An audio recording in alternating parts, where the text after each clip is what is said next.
Hay paro bancario mañana, pero para tener más información de esto saludamos al secretario general de la Asociación Bancaria, Sergio Palazzo. Sergio, Bernard Porto y todo el equipo te saluda. ¿Cómo estás? ¿Qué tal, Bernard? Buen día. Buen día. Contanos, cómo se decidió este paro y cuál es la situación en la que están actualmente los bancarios. Sí, lo primero obviamente ratificamos el paro de 24 horas de mañana, tanto en los bancos públicos como privados, en toda la República Argentina.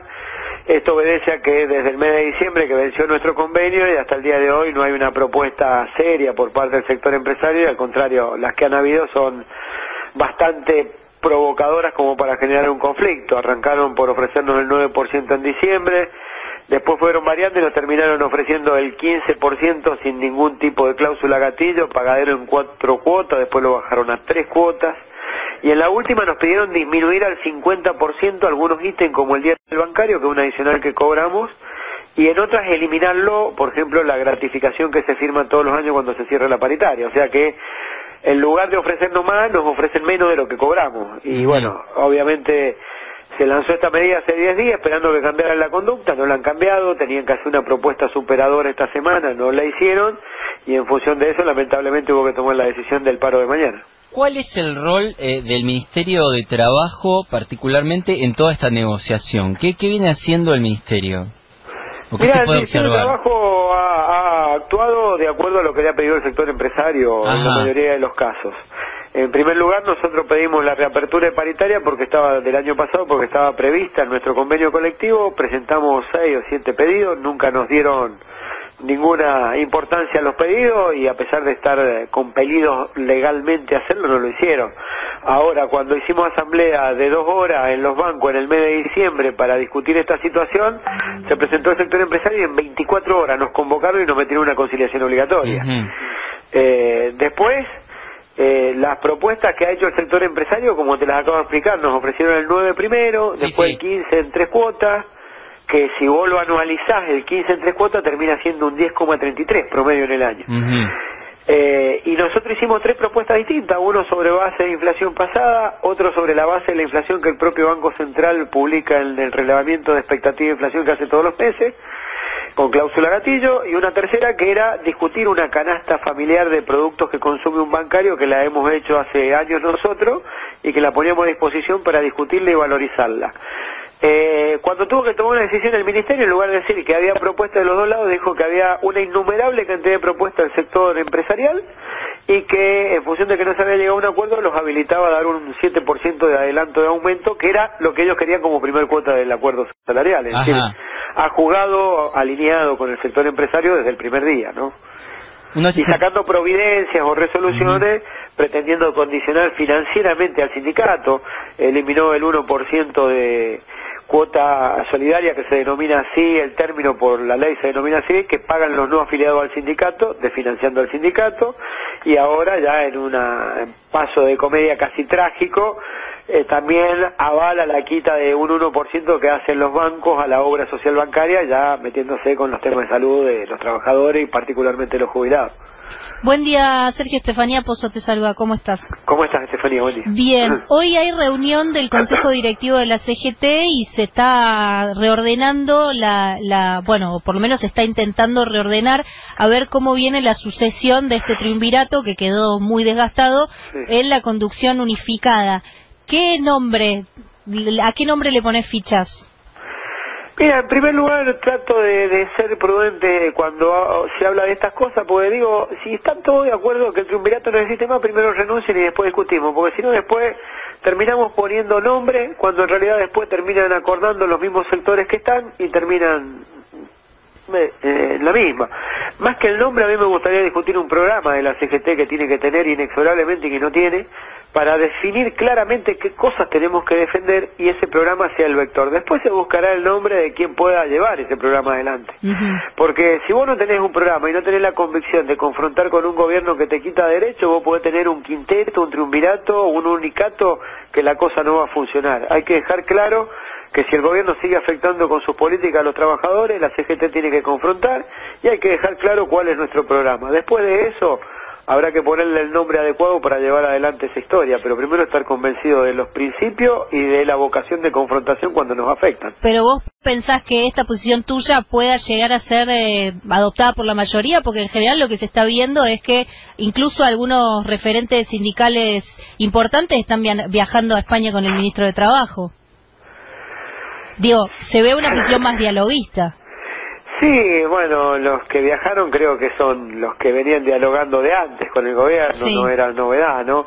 De todos modos, sí voy a apelar siempre como laburante, como dirigente sindical, a que haya unidad en el movimiento obrero, pero no unidad a costa de amontonamiento, sino una unidad basada en principios, en programa y en una decisión de confrontar cuando el gobierno nos afecte.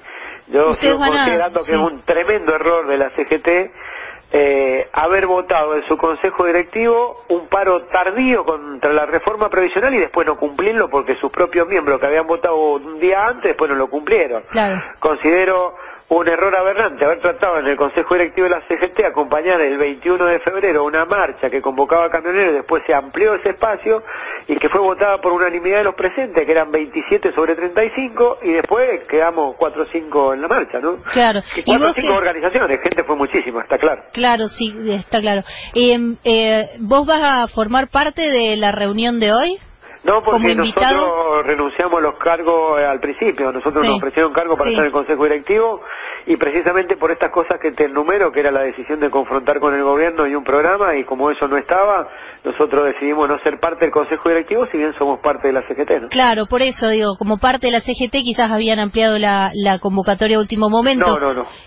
Y digamos, hacia adelante, ¿cuál va a ser la posición de bancarios? ¿Va a seguir, digamos, con esta posición de no tener cargos o de ir avanzar hacia el consejo directivo? Nosotros vamos a tener la posición que hemos tenido siempre, nosotros somos parte de la CGT y vamos a seguir dentro de la CGT, y si la CGT está dispuesta, como dije, a tener un programa y a confrontar con el gobierno, seremos parte de esa unidad orgánicamente si tenemos que ocupar un cargo, y si no lo tenemos que ocupar, seremos parte de esa unidad.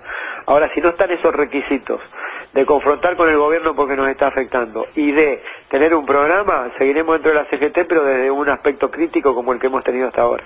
Claro, hace poco, Sergio, estamos hablando con Sergio Palazzo, hablábamos con Pablo Moyano en este programa, que nos decía que él imagina, no es algo que imagina para pasado mañana, pero que imagina por ahí la conformación de alguna cosa parecida a lo que fue en los años 90 el MTA. ¿Vos te ves en un espacio así? ¿No tampoco te plantean seguir dentro de la CGT?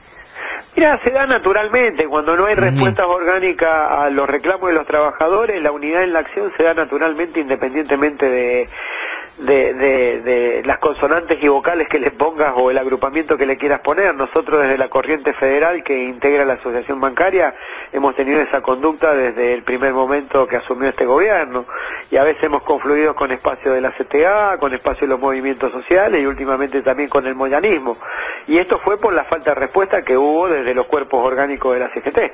Entonces creo que aún estando dentro de la CGT, si no existe este debate de confrontar y tener un programa, la unidad en la acción se va a dar independientemente de la sigla que le ponga uno o de lo que le quiera poner. Cuando los trabajadores reclaman y no son escuchados por la dirigencia, en algún espacio se respaldan y seguramente nos va a encontrar en ese espacio nosotros. Está claro. Sergio, por último, sabés que ayer fue el ministro de Finanzas, Luis Caputo, al Congreso, tenía que explicar, entre otras cosas, los documentos que lo vinculan a offshore, que él no declaró oportunamente sus declaraciones juradas. La sesión terminó en escándalo, se levantó. ¿Qué evaluación haces de su paso por el Congreso? Por un lado, a mí no es novedoso esto de la doble moral de señalar a los demás y no mirar sus defectos propios, que a veces obedecen a esa lógica de ritmo que tienen de la actividad privada y no de transitar la cosa pública, ¿no? Y uno debería tener claro que, por ejemplo, un ministro que le está pidiendo confianza al país no puede tener sus dineros afuera, que un ministro no puede insultar a sus empleados ni tenerlos en negro, que quien vende los bonos no puede comprarlos o administrar a quien los compra. Está claro que mi posición es contraria a todas esas posiciones, y creo que el gesto de honestidad intelectual que deberían dar es dejar de tratar mal a la gente, no tener personal negro, traer su fondo y hacerse cargo de que tienen empresas offshore que han comercializado con bonos que ellos propios emiten. Después de esto, y que pidan las disculpas pertinentes, uno analiza si tienen que estar o no en sus cargos. Yo no soy quien para decirle al presidente quién tiene que elegir de colaboradores, pero sí creo que esas cosas no deberían pasar, y cuando tienen que dar explicaciones, las explicaciones tienen que ser un poquito más contundentes que si está dentro o fuera de la ley. Si uno tiene empresas offshore, por algo es, ¿no? Quien dice esto es Sergio Palazzo, secretario general de la Asociación Bancaria. Sergio, te agradecemos por este tiempo con Futurock y te mandamos un abrazo muy fuerte. Un abrazo a ustedes y un abrazo a Julia, que hace tiempo que no la veo. Bueno, se lo mandamos,